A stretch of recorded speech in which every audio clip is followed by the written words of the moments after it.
Hello all, எல்லாரும் எப்படி இருக்கீங்க? இன்னைக்கு ஒரு சூப்பரான vlog. ரோட்ல போற வழியில திருவிழா போட்டிருந்தாங்க. ஸோ அங்க திருவிழால நான் என்னெல்லாம் பண்ணேன் அப்படின்னு சொல்லிட்டு இந்த வீடியோ ஒரு குட்டியான வீடியோ தான். ஸோ பார்த்து சப்போர்ட் பண்ணுங்க. அன்னைக்கு தற்செயலா அம்மா வீட்டுக்கு போலான்னு போயிருந்தாங்க. போற வழியில ரோடே ஜகஜோதியா இருந்துச்சு. என்னன்னு பாத்தீங்கன்னா ஃபுல்லா திருவிழா. அந்த தெரு ஃபுல்லாவே பயங்கர டிராஃபிக் ஜாம் ஆயிடுச்சு. திருவிழா பார்த்தாலே ரொம்ப சந்தோஷமா ஆயிடுங்க. ஏன்னா அங்க நிறைய ஐட்டம்ஸ் நம்ம வாங்கலாம், விலையும் ரொம்ப கம்மியா இருக்கும். வழக்கம் போல லீவ் வந்து இந்த மாதிரி இடத்துல எல்லாம் இறங்க வேணாம், ரொம்ப கூட்டம் அதிகமா இருக்கு, சேஃப்டியா இருக்கணும் அப்படின்னு சொல்லிட்டு என்னை இறங்க விடல.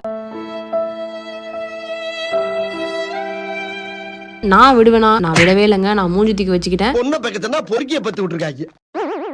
அதுக்கப்புறம் லீவ் வந்து ஓகேன்னு சொல்லி எனக்கு பர்மிஷன் கொடுத்துட்டாங்க. அதனால நான் போயிட்டு சில ஐட்டம்ஸ்லாம் எனக்காகவும் பாப்பாக்காகவும் வாங்கியிருக்கேன். ஏன்னா இங்க சீப்பா கிடைக்குங்க. கடைசி வரைக்கும் வேலை வெட்டிக்கு போகாமே நாம வாழ்ந்து காட்டுறோம். நான் வந்து கம்மல் பொட்டெல்லாம் எங்கே பார்த்தாலுமே வந்துட்டு உடனே வாங்கிடுவேன். ஏன்னா எனக்கு ரொம்ப பிடிக்கும். காலேஜ் டைம்லேருந்து நான் இப்போ வரைக்குமே கம்மல் வந்து இந்த மாதிரி கம்மல் பொட்டு இந்த மாதிரி ஐட்டம்லாம் கொஞ்சம் நிறைய தான் வாங்குவேன். ஏன்னா அதுவும் இல்லாமல் விலையும் கொஞ்சம் கம்மியாக இருக்கிற மாதிரி தான் வாங்குவேன். கம்மல்